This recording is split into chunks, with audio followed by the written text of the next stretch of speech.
What's up, guys, and welcome back to the Sci Fi Bookery. I'm Josh, and we got a little bit of a haul here for you today. It's not as much as usual over a couple of weeks span, and or three or so, and it's not really the quality really that I'm used to.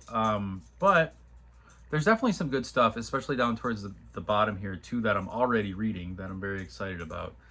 And the dogs are jingling, so that's always good. So let's just jump right into it, because then we'll get down to, I guess you could call it a TBR. I don't know. First one. So these are from local bookstore. A couple different thrift store kind of things, and then a couple from eBay, which I'm gonna get into that in a minute. Oh, and Pango. Gonna get into Pango. Anyways, first one is Trees. This is the sci-fi book Trees by let's see. No, it's not. I'm just kidding. This is just, it's like a tree guide. I love these little things for all the illustrations and stuff like that. And what was cool was somebody actually marked pages, so they were using it like a field guide. Like, look at, there's all the oak leaves and acorns, and what's this one gonna be? It's like the maple leaves with the helicopters. I love trees. I grow trees. I have trees out here, but I grow a lot of trees, you know, from seed or from saplings or anything like that. Also, I do bonsai, so I'm big into trees. So this is cool. I love these field guides too.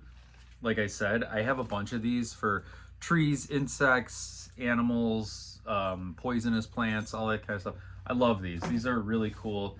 It's just fun to look through, especially ones that people have annotated like that is pretty fun. The next one up, this I thought was interesting. So this was at a thrift store. Ignore the $1.30. I don't know who charges $1.30. That's a random price. But anyways, this thrift store, they're 3 for 99 cents for the books. And then this one is, it's the Circle of Life, and I think that's one.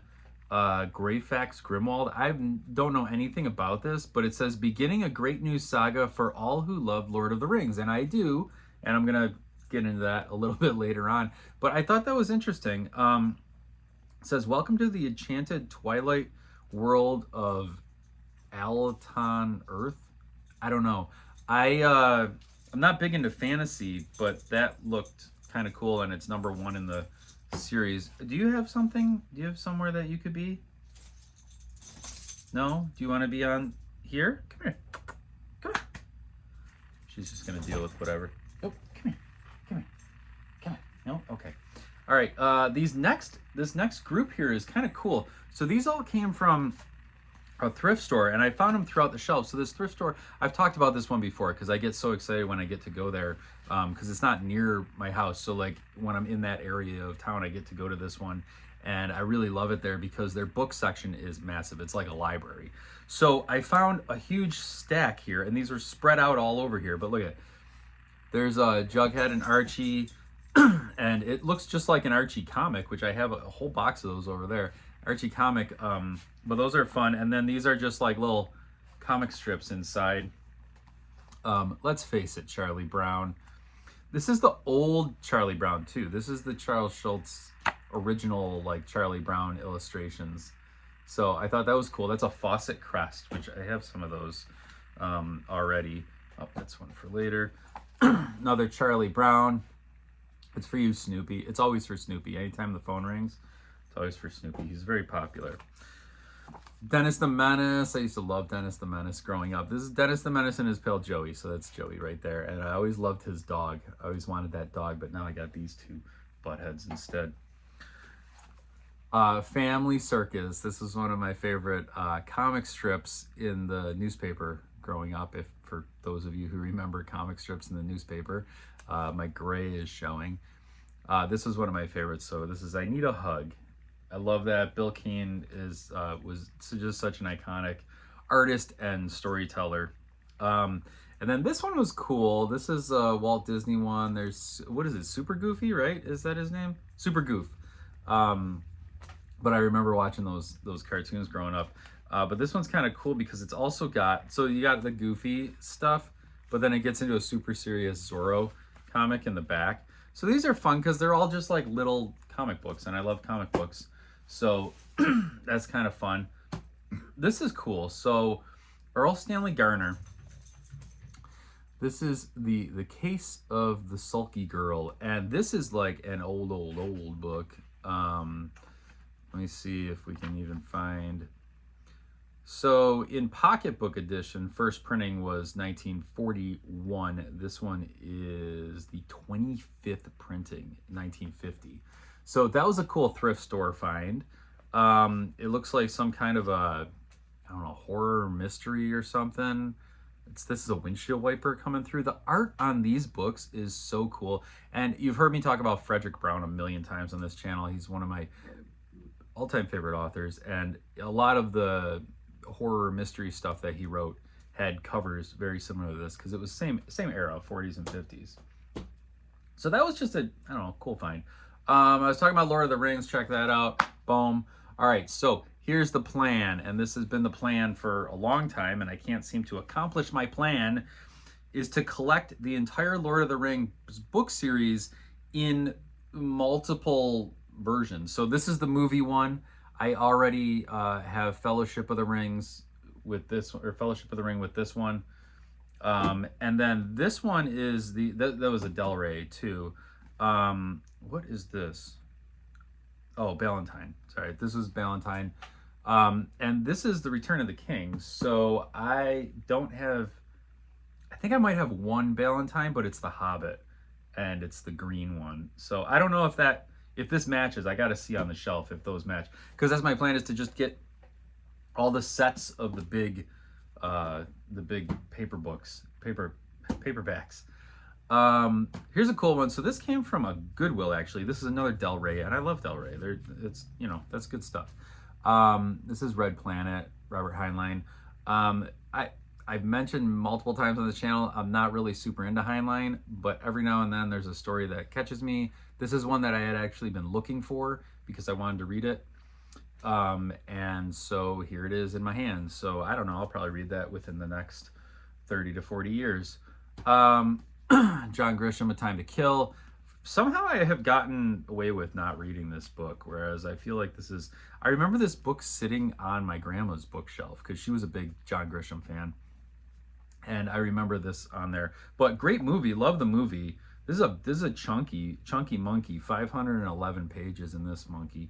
But really good movie, so I figured, hey, I like John Grisham, I'll give that a shot. This one was literally only bought because of Michael K. Vaughan, so if you're listening, Mike, this one's for you, buddy. Edgar Rice Burroughs, I've read some Edgar Rice Burroughs, not much, mostly the Conan stuff, but this is The Princess of Mars, or is A Princess of Mars, whatever. This is one that he had recommended a while back. He really likes Edgar Rice Burroughs, so we'll give him a shot in another format there. Y'all know I love Christmas, and I can't pass up a Christmas mystery. This is The Mistletoe Murder.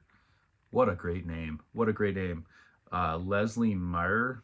No idea. It says a Lucy Stone mystery, so I assume there's multiples in this. I'm reading another one that I've mentioned before. I can't finish this book for some reason. It's good, but I'm always into something else, and there's this one book that I keep picking up. It's called Bookman Dead Style, and it's a series that was written.